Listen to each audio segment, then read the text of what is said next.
केन्दुझर चांचल्य 3 डिपार्टमेंट्रु 7 जन कर्मचारी निलंबित।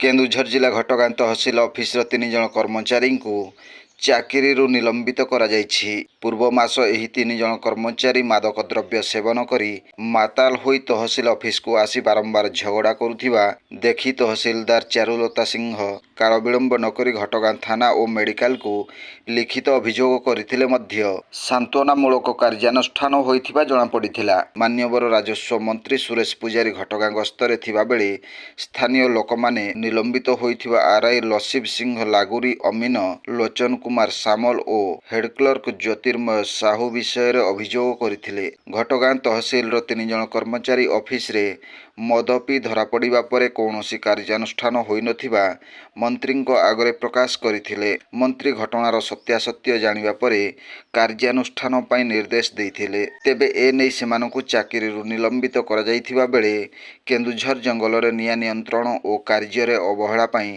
2 जन फॉरेस्टर और जणे फॉरेस्ट गार्ड को निलंबित करिसंती केन्दुझर डीएफओ एचडी धनराज।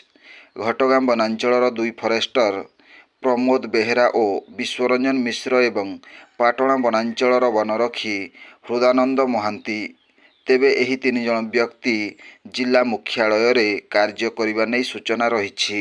मुख्यमंत्री मोहन माझी निर्देश को असम्मान करी पाटणा अग्निशम विभागर कर्मचारी फायरमैन राकेश पंडा मध्य निलंबित होइथिबा जणा पड़िछि। ब्यूरो रिपोर्ट जनजागरण ओडिया। वीडियो गुड़िक आपण मानकु भल लागुथिला हम चैनल को सब्सक्राइब करिवा सह लाइक शेयर करिवा को भूलंतु नाही।